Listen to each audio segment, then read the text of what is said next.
Davos, Suiza, la ley del más rico, mayor pobreza.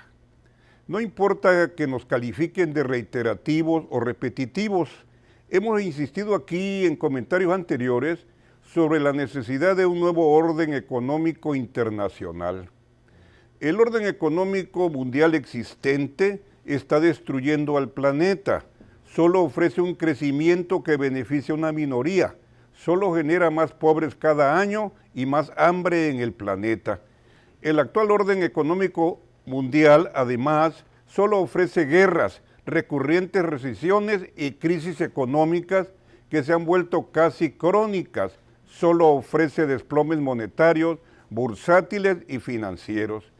Vuelvo de nuevo a estas reflexiones motivado por el reciente Foro Económico Mundial que año con año se realiza en Davos, Suiza. En ese foro participan destacados académicos, empresarios y políticos, así como jóvenes y líderes de la sociedad civil de todo el mundo. En el foro se abordan los problemas económicos más apremiantes que competen a todo el mundo. Algo que destacó en el reciente foro llevado a cabo del 16 al 20 de enero fue la investigación realizada y presentada por la Organización Mundial Oxfam. El trabajo lleva por título La Ley del Más Rico. Antes de continuar mis reflexiones, le informo a aquellas personas no muy enteradas que la Organización Oxfam fue fundada en Gran Bretaña en 1942 como el Comité de Oxford de Ayuda contra el Hambre, y hasta 1995 surgió como Oxfam Internacional, creada por organizaciones no gubernamentales, ONG.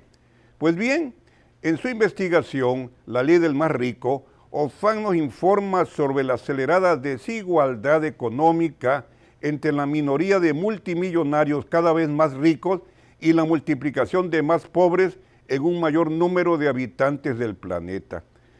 Este trabajo de Oxfam, comentado en días pasados por Dora Villanueva en La Jornada y por Karen Guzmán en Milenio, nos dice que en el último cuarto de siglo el mundo ha vivido por primera vez el aumento simultáneo de la riqueza y de las pobrezas extremas. El 1% de la población más rica ha acaparado casi 2/3 de la riqueza generada durante los años que lleva la pandemia. La fortuna de los más millonarios aumentó 2.700 millones de dólares diariamente. Repito, la fortuna de los más millonarios aumenta casi 3.000 millones de dólares por día. Por el contrario, el salario de 1.700 millones de trabajadores ha aumentado por debajo de la inflación. Nos dice Oxfam que la magnitud de la ganancia que los hombres más ricos han obtenido de la crisis es tal que lo ingresado solo en 4 días bastaría para acabar con la pobreza extrema en México, y con la ganancia de 42 días se podría eliminar la pobreza general. Las fortunas de los hombres más ricos en México, entre ellos Carlos Slim Helú, Germán Larrea, Ricardo Salinas Pliego, Alejandro Bayeres y María Asunción Aramburazurrábal, concentran más riqueza que la mitad de la población mexicana. Que durante la pandemia la fortuna de estos 15 multimillonarios mexicanos se incrementó 645,000 millones de pesos, o sea, 1/3 más de lo que tenían antes del COVID-19. Por el contrario, 44 millones de mexicanos viven en la pobreza y 8,5 millones en la pobreza extrema. Nos dice Oxfam que solo la riqueza de Carlos Slim ha crecido 42% desde el inicio de la pandemia, 787 millones de pesos al mes y 26 millones por día. Sin embargo, con pandemia o sin pandemia, la fortuna de Slim se multiplicó por 5 en los últimos 22 años, un crecimiento promedio por año de 3.200 millones de dólares.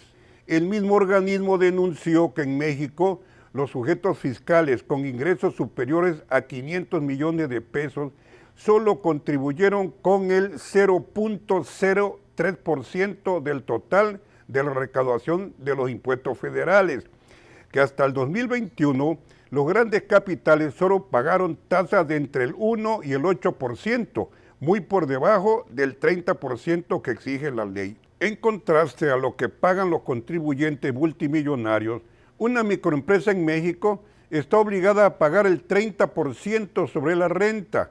México está en el último lugar en Latinoamérica en recaudación de impuestos, por debajo del 0.04% del Producto Interno Bruto, a pesar de los esfuerzos del gobierno que preside Andrés Manuel López Obrador de acabar con la condonación y elusión de impuestos. Nos dice Karen Guzmán en Milenio que si en México se aplicara un impuesto a las grandes capitales de hasta el 5%, como sucede en Argentina, Colombia y Uruguay, se podría recaudar hasta 270,000 millones de pesos al año. Sin embargo, eso no es nada para lo que ganan los grandes capitales. Pero si Andrés Manuel tratara de aplicar a los grandes capitales una tasa de impuesto como la que se aplica en esos países de Sudamérica en busca de una mejor distribución del ingreso, entonces Claudio X González, Lorenzo Córdoba, El Universal, El Reforma y todos aquellos que no quieren que se toque el INE ni sus bolsillos se le tirarían a la yugular. Mientras tanto, ya tenemos encima la recurrente y enésima recesión económica mundial con sus posibles derrumbes monetarios, bursátiles y financieros. A ver cómo nos va.